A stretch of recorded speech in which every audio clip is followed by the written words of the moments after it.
Hey there, if this is your first time to my channel and you're just looking for more information about what it's like living in Idaho, I highly recommend you go to my channel and check out one of my other videos. Today, this is going to be very different than the kind of videos I've done in the past. This is around a very heated, highly confrontational issue regarding the Pride Alliance of North Idaho and a group called the Panhandle Patriots Riding Club. This has gotten really heated very quickly, and my hope with this video is to provide the facts that I've found by talking to people involved to discuss the past that I've lived through in Idaho with various hate groups that have tried to plant their roots here and make Idaho its headquarters.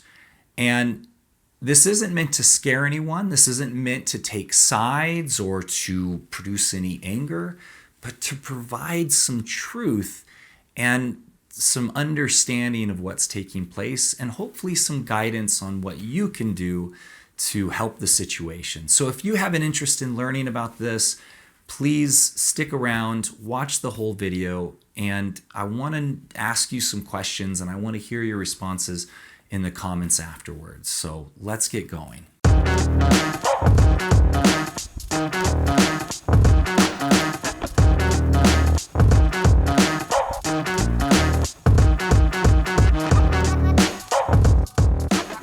So guys, normally when I start my videos, I introduce myself, I tell you I'm a realtor, I ask you to subscribe, and I give you the information to contact me and my team if you're serious about getting moved to Idaho. But in this video, I'm not going to do that. That's on 60 something other videos, and the information will be in the description if that's why you're here. But this really is for locals and for people planning on moving here so that they can have an understanding of some of the things that are happening here in town. And honestly, I don't really follow the news that closely. It kind of depresses me and makes me anxious. So I actually got a call from a client wanting to move here, bringing this to my attention, which got me interested, which got me doing research. And before I knew it, I was calling the people involved. I was talking to reporters. I was talking with city officials.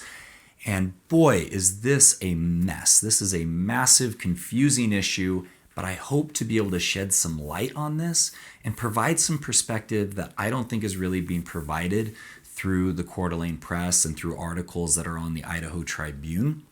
And hopefully through that, you guys can make good decisions and decide how to get involved to be able to prevent certain negative things that are happening from continuing here. So let's talk about the Pride Alliance of North Idaho. The Pride Alliance is the LGBTQ plus, I think it is. I don't know. I feel like they change it a lot. But it's part of that community, and they, for the last 6 years, have held Pride in the Park events in Coeur d'Alene, other than the time with COVID and things being shut down. I talked to the Parks Department and they said that they are a law-abiding group, that they're very pleasant to work with, and they've never caused any problems. But as you know, more recently, these groups have been becoming more brazen, more outspoken. They now are doing things directed at children, which is making people very uncomfortable. So I totally understand people's hesitation and their guardedness about what's taking place. I have only been to one Pride event in my life where I was hired many years ago to film the Pride of Spokane event. And I can tell you, being down there, it was very safe, but it was a little bit uncomfortable in the fact that there were children down there and there were individuals dressed very scantily. I think that's the word, scantily. And to me, that seemed inappropriate. And I feel the same way when I go to the beach and there's a woman wearing too small of a bikini. It just isn't appropriate. That's not how society should be ran, but I also try to not judge. Anyway, so this group is having another Pride in the Park. Now, this year's a little bit different because they are having drag queens that are going to be reading books to children, and it's aimed at 5 to 10-year-olds. Now, I don't really like that so much. I have children. I don't prefer that people try to direct things towards my kids to influence their thinking, but that's part of life. We have religious groups that do that. We have the Boys and Girl Scouts. We have different groups that want to get children involved, because if you can get children involved, then more likely it's going to be sustained throughout the years.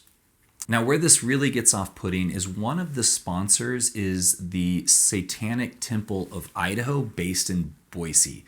Really, it's just one guy who started a congregation, I guess you can call it, based out of there. And apparently this year he was at an event and was doing unbaptisms, which sounds extremely offensive to Christians and people of religion. So I totally get that. But when I looked up their website and read what they're about, they actually don't believe in Satan. There is no doctrine, there is no book. They're really just a group that wants to provide an outlet for people who have been involved with religion and have been hurt and now want to be a part of something else that isn't based in any sort of, they call it superstition, any sort of spirituality. And it's very, very, when you read it, it's very, very platonic. Now, I don't know much about this group, but obviously it's very, very off-putting, especially when they're out there saying that, hey, we're going to be down there telling children Satan loves you. It's just ridiculous. And I don't know, this guy apparently who was running this has stepped down. He's pulled out of the event due to threats, and he's no longer going to be there. So obviously there's some things happening with the Pride Alliance that is very inflammatory, and it's causing people to get up in arms. Now, what's making this even more heated is that one of the members involved with the Pride Alliance posted that Antifa is coming to help defend them. And then the Idaho Tribune, which is a far-right conservative, I'm not calling them a news organization, they're just writing inflammatory articles with information sprinkled in there that some of it's based in truth, but a lot of it's exaggerated. They're saying that Antifa's coming. But as you can see, it's one guy who's actually from Idaho who claims to be part of Antifa, who said, that's it, I'm coming up there to help defend the event, and invited other people. Now, I don't know about you, but to me, I read that and go, yeah, that doesn't mean Antifa's coming. That means one guy is coming. And really, that was a response to a video that was posted by the Panhandle Patriots Writing Club. We are having an event the very same day. That very same day, we actually intend to go head to head with these people. A line must be drawn in the sand. Now, I don't want to make any claims. I don't know this group. In fact, I can't find much information on them other than a statement that they have on their website. But this is where it gets interesting. This is the facts that I started to uncover. There actually is no permit pulled for an event called Gun to Lane. It was actually a permit pulled with the Parks and Recreation Department online for a potluck of about 100 people. Because it's actually against city code to have an organized event or group where you have weapons on your person or in your vehicle. So to me, it sounds like they skirted the facts in order to get this potluck, because obviously someone working in Parks and Rec is going to go, okay, LGBTQ event, and we've got people wanting to go down and celebrate guns and the Second Amendment. That's probably not the best mix. Now, the Coeur d'Alene Press did release an article discussing these two events and stating some of the obvious, that having these two groups meet together is probably going to be a really bad idea, and there's going to be some safety concerns.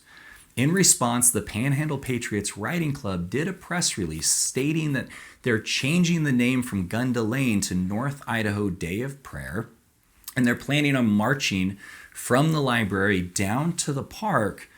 And in their video, they talk about confronting these people. Now, without having a permit, you cannot have a parade, you cannot have a march.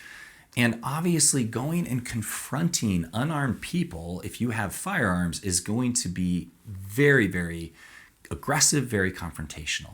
Also in their press release, they're stating that far-right extremist groups and hate groups are infiltrating and trying to take over, like White Lives Matters, and that they might cause violence, but not them. But the press is going to use it to try to smear their name. Now, I don't know anything about the Panhandle Patriots Writing Club, but I do know about tactics that were used back in the 90s by different hate groups. And one of those tactics is to try to instigate and create conflict. And then when something bad happens, you blame it on a different group, saying, hey, it wasn't us. But they're the ones who pulled the permit and were not forthcoming about the information on why they're going to be down there. And they also scheduled it for the exact same time that this group is going to be down there. But what really concerns me the most is talking to the lady at the Parks and Rec department. She sounds like a very, very sweet older lady. I don't know her age. She just sounds older. Sorry, Melissa, if you're not.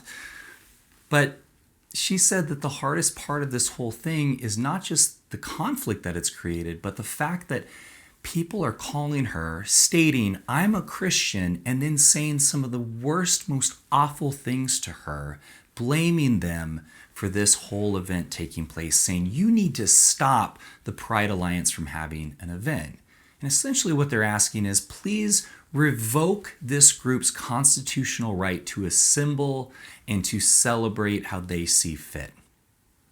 That's not freedom. That's not patriotism.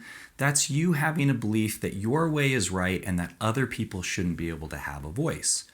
Now, the second big concern that I have is that my friend who's a reporter at the Coeur d'Alene Press, who I've grown up with almost my entire life, says that today there are armed guards down at the Coeur d'Alene Press building because they have received so many threats. So I know that the information I provided you may be a little bit confusing. You have this one group who says, hey, we just want to celebrate our sexuality and we're just here to have a good time and invite people down here, but they're also wanting to push their agenda on our kids, which to me feels a little offensive. And then you have this other group who says, hey, we're going to stand up for your freedoms. We're going to stand up for what's right. We're going to stand up for Second Amendment, freedom of speech. But then they're using aggressive, inflammatory language saying we're going to go confront these people. And now our public servants and our press are receiving threats. Now, I don't know about you, but my understanding is that the freedom of press is extremely vital to our Constitution and democracy surviving. And if you're threatening the press, you have a pretty weird understanding of what freedom in the Constitution means. But again, I'm just a realtor. I might not know what I'm talking about. But after doing a lot of research, I felt like it's really important to share this information, to share the facts that I have found, and let you guys make the decision for yourself. If you're against the Pride Alliance, the best thing you can do is what we did to the white supremacists back in the 90s. Don't show up. Don't give them any ammunition. If no one shows up, then they're going to stop doing their event. And if you're for the Second Amendment and freedom of speech and gun rights, and you're afraid of groups coming in and taking over, I completely understand your fears, but maybe do some research behind the groups that are claiming they're here to protect those freedoms, because not everyone who claims that has your best interest at heart. I really appreciate you guys watching this video. And I understand if my subscriber count starts to go down because this might be a massive turnoff for people. But at some point, I have to stand up and say, hey, I don't think what's happening here is right, but I also want to just give you guys the information so that you can decide for yourselves.